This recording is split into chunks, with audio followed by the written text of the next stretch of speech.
Okay, here's a question for you. What if the secret to building elite, world-class athletes wasn't more pressure, or more travel teams, or forcing them to specialize super early? What if the secret was just making sure they were having fun? I know, it sounds totally backwards, right? But today, we're going to dig into a model that's getting record-breaking results by doing exactly that. So here's what we're going to cover. First, we'll get into this winning paradox, how focusing on fun actually leads to more winning. Then, we'll look at the pretty alarming reasons why so many kids are quitting sports. We'll explore something called the parent trap, and how even the most well-meaning adults can be part of the problem. After that, we'll dive into the Scandinavian playbook, which is a proven solution, and we'll wrap up with the single most powerful thing a parent can say to their kid after a game. All right, let's start with this paradox because it's fascinating. We're looking at Norway, a country that, let's be honest, punches way, way above its weight in sports, especially the Winter Olympics. You'd think their youth sports system would be the most intense, high-pressure machine on the planet. But it's the exact opposite. I mean, just read this quote from Norway's Olympic chief. It's so simple, it's almost shocking. Their main objective isn't winning. It's fun. From the time kids start playing all the way up to the Olympic level. While so much of the world is pushing kids into these elite programs younger and younger, and that brings us to the core problem we're seeing everywhere else. Kids are just walking away from sports. The whole high-pressure model that seems logical on the surface, it's actually backfiring in a huge way, and it's leading to this massive crisis of burnout and kids just dropping out. And this number right here, it tells the whole story. According to sports federations in places like Sweden, the peak age for kids playing sports is now just 11. 11 years old.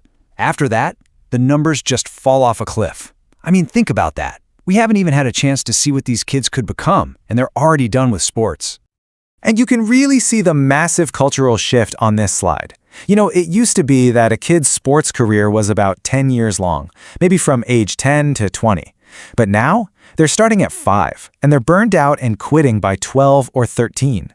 The whole focus has shifted from just community-based fun to this super organized, really expensive, high-pressure system that demands kids specialize way, way too early. And this isn't just a statistic, you know. It's got a human voice. This quote actually comes from a video of a little boy formally announcing his retirement. He talks about the endless advice, the pressure, the coaches who benched him, and he ends by just saying, you know, he's quitting because it's just not fun anymore. It's heartbreaking. And on top of the emotional toll, the physical cost is it's staggering. The current system is just chewing kids up. For every single athlete who actually makes it to the professional level, it's estimated that 44 other kids suffer injuries that end their athletic careers. A lot of them from overuse because they specialized in one sport too early. 44 to 1. So where's all this pressure coming from? Well, the system is complicated, but a huge piece of the puzzle involves well-meaning adults, parents, and coaches who desperately want their kids to succeed. But they might be accidentally creating this really toxic environment. Let's just try a little thought experiment here. I want you to picture your kid sitting in their classroom, taking a really important math test. Total silence, everyone's focused. Now imagine a parent behaving the way we often see them behave on the sidelines of a game. Can you imagine standing next to their desk, yelling, "Come on, Frank, focus, widen your stance, use the pencil," or shouting encouragement every time they get a problem right, distracting everyone? We're arguing with the teacher about a grade in the middle of the test.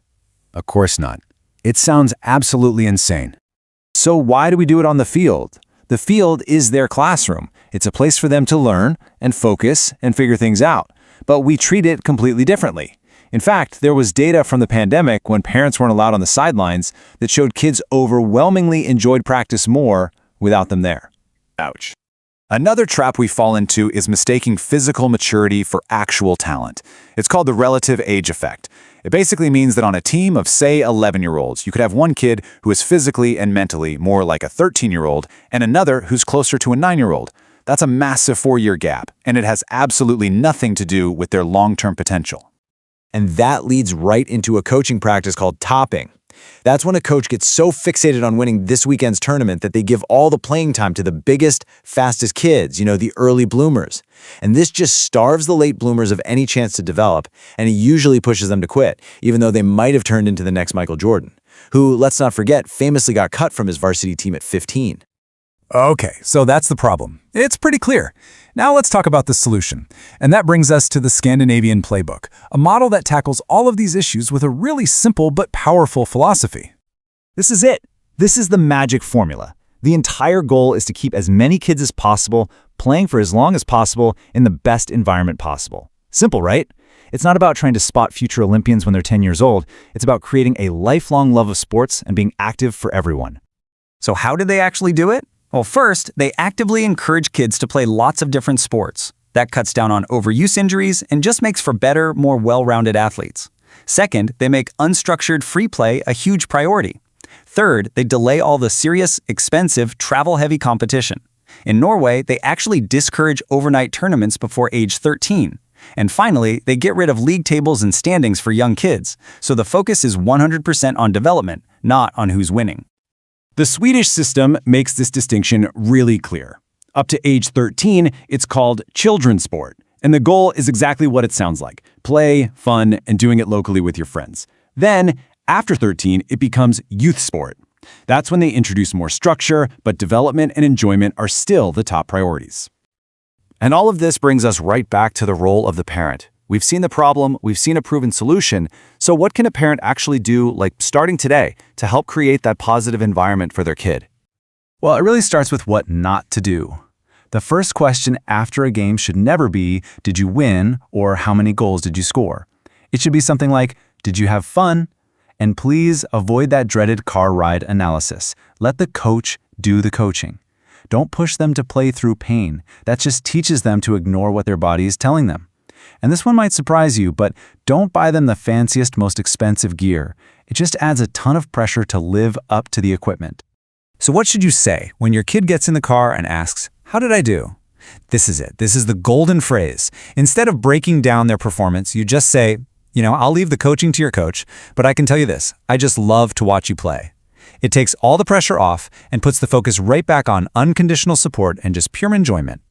And at the end of the day, that's really what this all boils down to. This is the question that every parent, every coach, and every youth sports league needs to ask. Are we trying to build the next champion, or are we trying to build a lifelong love of the game? Because the great paradox is, if you focus on building that love for the game, you're actually far more likely to end up with a champion in the first place.